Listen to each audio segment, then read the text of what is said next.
Welcome. So good to be with you on this Wednesday as we get together for a little midweek Bible study and devotional time. And I'm so glad that you've taken some time out of your week, out of your day, to join us to do just that, to dig into God's word and hopefully be uplifted and challenged and encouraged by what he has to say to us. There's a lot of interesting stories in the Bible, and they're in there for a myriad of different reasons. They, first and foremost, show us who God is and what he's about. And certainly as we parlay that into the New Testament, they show us who Jesus is, God in the flesh, and what he is all about. And one of those stories that sticks out to me and always has kind of fascinated me for a number of different reasons is a story that we find in Mark chapter 8.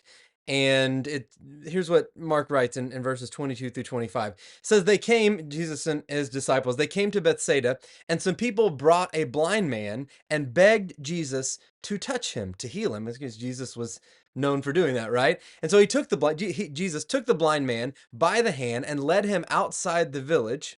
And when he had spit on the man's eyes, which again, when I was little, I used to love this story because I was like, "Oh, Jesus spit," And anyways, we won't get into all that. But he spits in the man's eyes. Mark tells us, which is in and of itself kind of a crazy detail, and put his hands on him. And Jesus asked him, "Do you see anything?" The man looked up and said, "I see people, but they look like trees walking around." So once more, Jesus put his hands on the man's eyes. Then his eyes were opened and his sight was restored and he saw everything clearly. It really is an interesting story, and there's several things going on. I alluded to a couple of those things, but the first question that comes to mind, and perhaps the most important question, I think, is why does it take Jesus so two times to touch this man before he heals him? Why is this blind man healed in not just in one touch or in one command, but in a couple of different stages? In pretty much every healing that we read about in scripture that Jesus does, the healing is instantaneous. One touch from Jesus is really all it takes, or even just a word from Jesus. In fact, in some cases, Jesus doesn't even have to be there to bring a healing. But in this story, it takes a couple of touches, a couple of stages. Why is that? Well, how about we start off by noting the one thing that we can say the text is definitely not teaching, and that is that this two-stage healing doesn't imply that Jesus somehow failed at his first attempt, or that he's somehow inadequate or unable or incapable of healing this man in one fell swoop or in one touch. Of course, that being said, at another level, the answer to why the healing took two steps is quite obvious, right? Because that's how it actually happened, right? And so Mark records exactly what happened, and that's exactly what happened. Of course, that doesn't fully answer the question, so that's what we want to look at for the rest of our time this evening. Why?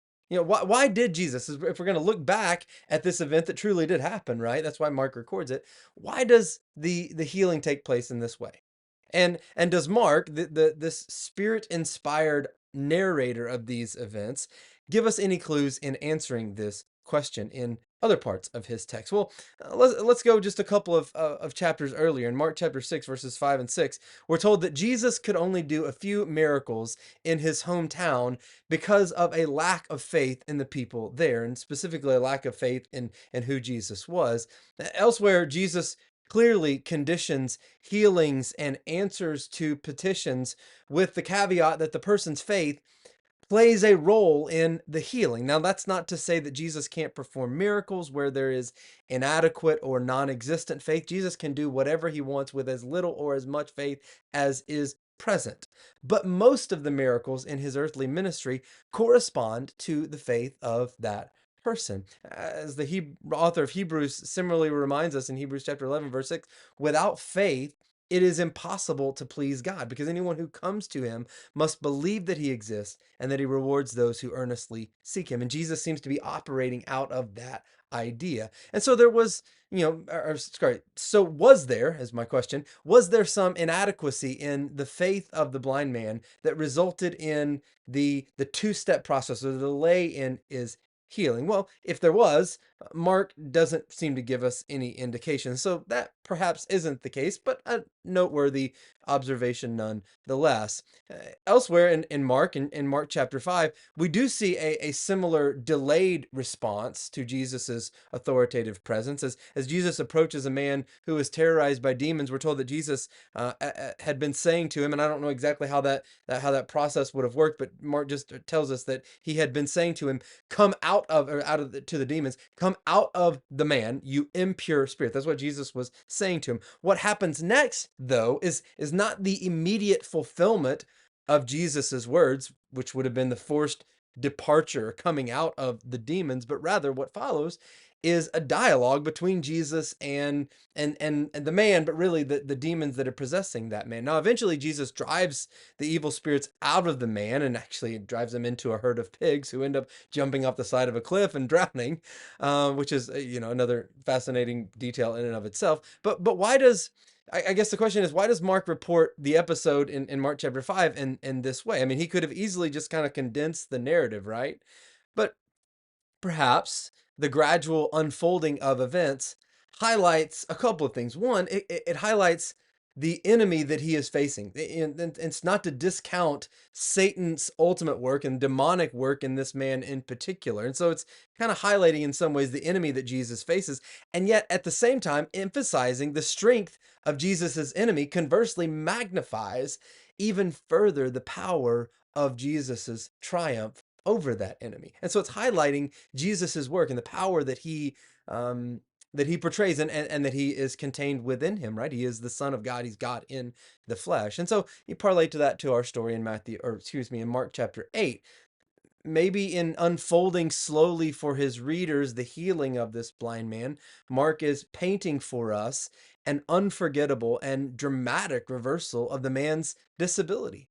The formerly blind man isn't just left with severe nearsightedness, right? As some maybe faith healing charlatans of that day might have done, but his sight is perfectly restored to pristine clarity, which makes me realize and remember that no ancient faith healer or modern eye surgery can compare with the clarity and the fullness of the physical restoration that Jesus brings. But perhaps there's something even more intended by this story, because I think Mark also sees, no pun intended, in Jesus's two-stage miracle, this healing of this blind man in two stages, a parable for the spiritual blindness of the disciples. Mark's gospel isn't just a random collection of stories about Jesus, but rather he provides structural features to help his readers interpret these individual accounts and stories that he's telling you. And so you can see that reality throughout Mark's gospel in different places.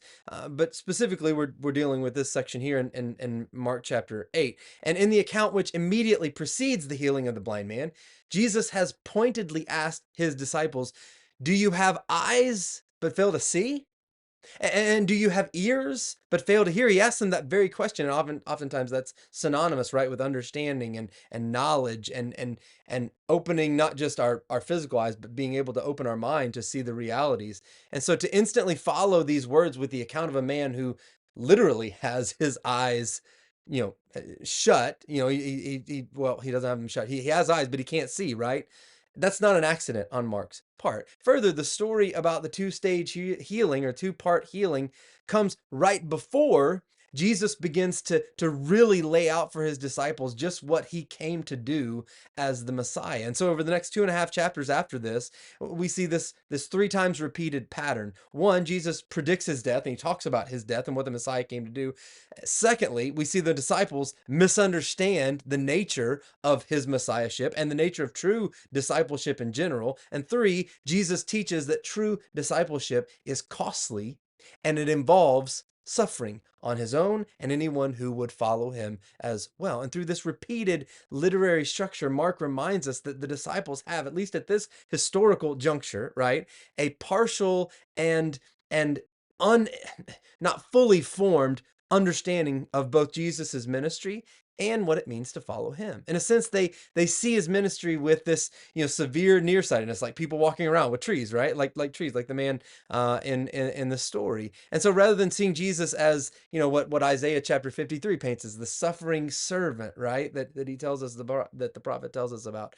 The disciples have quite a few misconceptions. And so we can see this parallel here with the blind man to their own spiritual blindness, right? And Mark seems to be implying that it's not just the man who needs a second touch, but it's also the disciples who need a second touch when it comes to their spiritual blindness through Jesus's teaching and ministry, so that they might see more clearly who he is and why he came.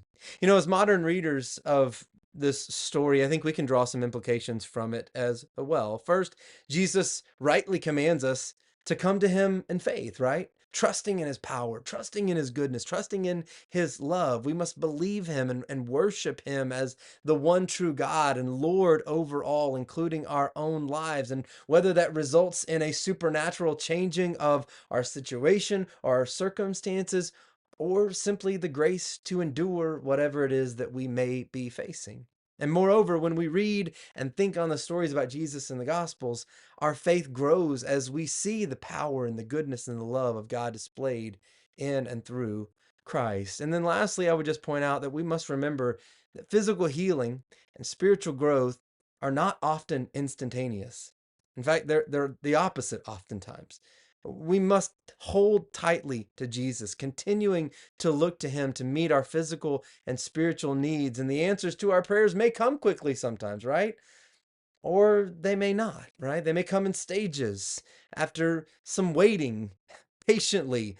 It's hard to wait patiently, but it may take that. Jesus is working in us and on us in that waiting. Or ultimately, they may not come at all in this life. And that's the hard part. But we do trust that at one point they will come, whether in this life or in the next. But regardless of when they do come, may we always remember that in all things, God's grace is sufficient. And I hope you hold on to that. Hope you have a blessed week. God bless.